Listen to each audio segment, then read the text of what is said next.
Bonjour Emmanuel, Guillaume. Bonjour à tous, bonjour à toutes. Je m'appelle Yann, je gère les Google Marketing Platform pour la France. Google Marketing Platform, c'est la marque qui est née de la fusion de DoubleClick et de Google Analytics cet été. Voilà.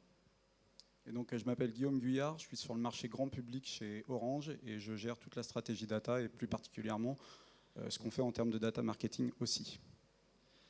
Avant de démarrer, Guillaume, tu veux peut-être dire quelques mots d'Orange. On connaît tous la marque comme utilisateur, mais tu peux peut-être en donner quelques chiffres. Oui, effectivement. Donc, Orange, on est l'une des marques préférées des Français. Selon Nielsen Net Ratings, sur septembre 2018, on était la 4e audience quotidienne avec plus de 8,5 millions de personnes qui visitent nos assets.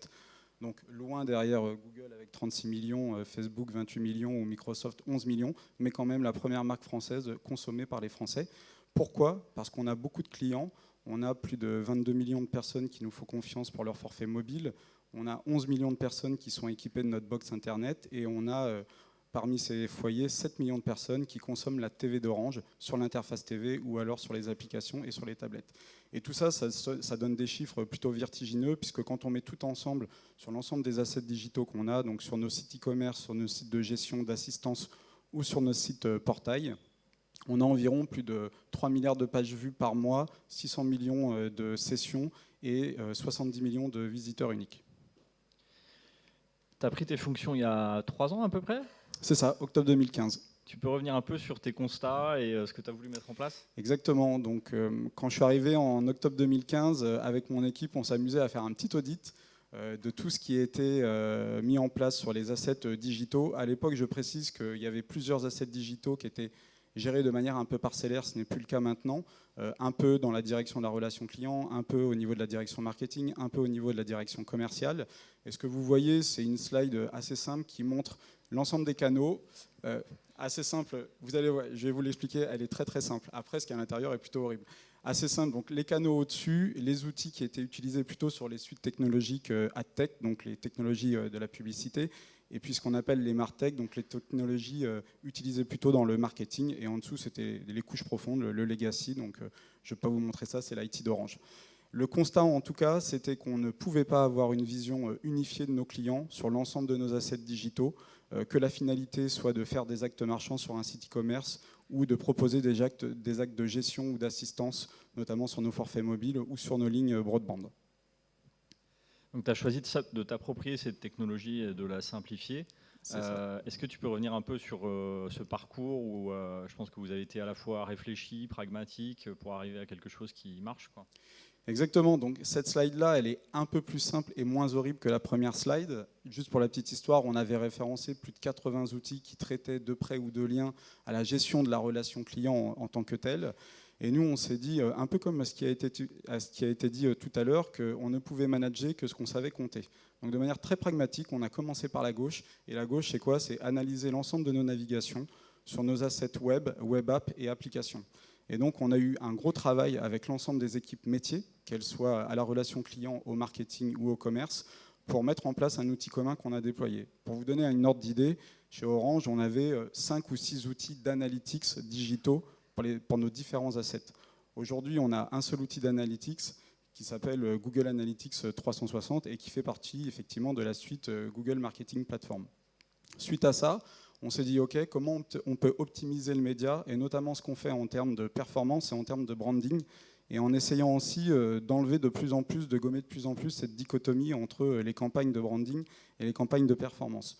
Donc on s'est beaucoup intéressé à ce qui active les audiences, notamment la DMP, et je n'ai pas peur de dire que la DMP qu'on utilise aujourd'hui n'est pas une DMP qui est vendue par Google, mais qui est plutôt vendue par Oracle, puisque c'est BlueKai. Mais on s'est aussi intéressé à tous les outils qui nous permettaient d'activer ces segments d'audience, donc notamment les DSP et la partie ad server qui sert la partie publicitaire. Et là, effectivement, on s'est rendu compte rapidement qu'il fallait mieux unifier le stack pour avoir une meilleure visibilité sur l'ensemble de nos parcours.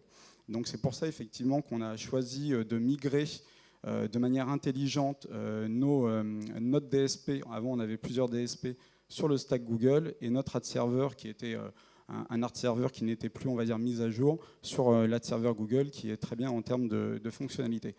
Quand je vous dis qu'on l'a fait de manière intelligente, on l'a fait aussi avec des partenaires. Donc aujourd'hui, on ne fait pas de l'internalisation, on n'achète pas nous-mêmes l'achat d'espace média. Par contre, on a contractualisé l'ensemble des outils en direct sans passer par les agences. Donc c'est TradeLab qui nous fait l'achat performance, par exemple. C'est 55 qui nous fait l'achat performance sur la partie search spécifiquement.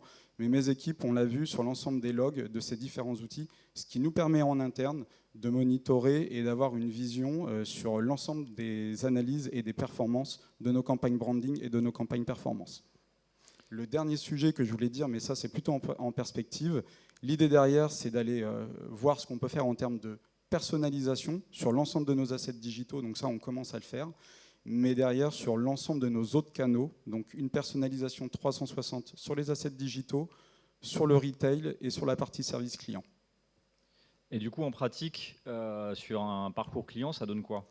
Ben, ça donne ça. Donc là, effectivement, quand on essaye de vendre de la fibre, donc c'est un de nos produits phares, ce qu'on arrive à faire avec la stack unifiée, c'est assez simple. Si vous avez à retenir une chose, c'est qu'avec cette stack, on peut faire du cross-levier, on peut faire du cross-inventaire et on peut faire du cross-domaine. Donc derrière ça, je peux commencer par faire des campagnes de branding sur la fibre en étant sur YouTube avec, on va dire, une campagne générique. Je vais monitorer que cette campagne vient sur le site de e-commerce, en l'occurrence sur la partie broadband.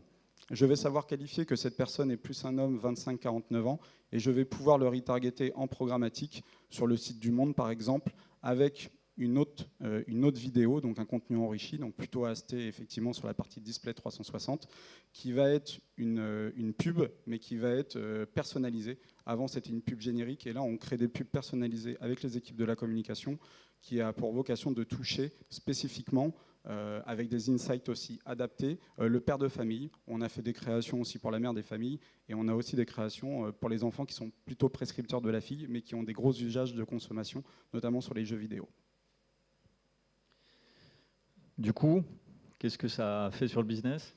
Alors, du coup, toute cette migration, donc on l'a commencé en juillet 2016, on l'a terminé fin Q2 2018. Donc ça a été beaucoup de sueur et parfois de larmes, mais on voit les premiers résultats et aussi les premiers sourires qui reviennent, puisque sur la partie CPA, donc il y a une étude qui avait été mise en place par BCG en 2014 qui disait que lorsque vous unifiez votre stack techno, adtech et martech, vous aviez grosso modo un gain de compétitivité de 10 à 30%. Nous, on est pile poil à la moyenne puisqu'on voit sur une de nos campagnes en display, sur la partie SOCH, qu'on a un CPA qui est en diminution de 20%. Mais pour moi, donc c'est bien, ça fait plus de business dans des budgets équivalents, mais pour moi, les vrais enjeux derrière, ce sont plutôt les 3 points suivants. Le deuxième point, c'est le gain de productivité. J'ai des équipes qui aujourd'hui sont des data engineers, des data scientists et des web trackers et des web analystes. Et ils passent beaucoup moins de temps à mettre en ligne les campagnes, beaucoup moins de temps aussi sur le tracking qui est unifié. Ça permet aussi d'avoir, on va dire, des pages sur nos assets digitaux qui sont beaucoup plus légères, donc un temps de téléchargement qui est moins important. Donc c'est meilleur pour l'expérience client. Le troisième sujet, c'est que ces outils, comme je l'ai dit tout à l'heure, permettent une réconciliation et une déduplication native des parcours omnicanaux.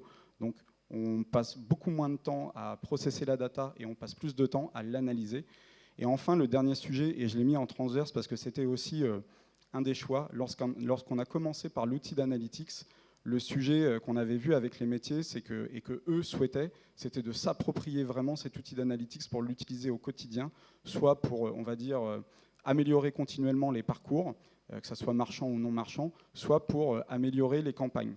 Et là, aujourd'hui, vous voyez, après 1 an et demi de déploiement avec une équipe de 30 personnes en support, on est à 1200 personnes qui utilisent de manière quotidienne ces outils.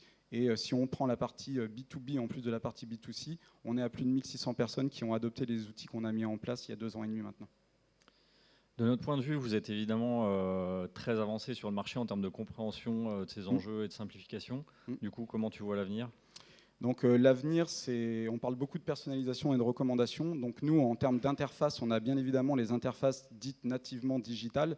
On a aussi une grosse interface avec 7 millions de clients qui représentent les personnes qui consomment la TV d'Orange. Donc l'idée, c'est de regarder comment aller plus loin avec des outils de cloud qui vont nous permettre d'ingérer les logs TV, de regarder ce que les gens consomment sur le flux linéaire et sur le flux replay, et de proposer de la personnalisation sur nos interfaces télé, de manière personnalisée, premier point. Deuxième point, d'aller toujours plus loin sur la partie attribution, en mettant en lien les canaux payants et les canaux gratuits. Et le troisième point, qui est un peu le Graal pour tout annonceur qui a plusieurs canaux de communication, c'est de lier l'ensemble des datas qui sont émises sur les digitales avec les datas que l'on peut monitorer dans les services clients et les datas qui sont émises notamment dans nos magasins physiques, donc dans les stores Orange. Merci. Merci à toutes.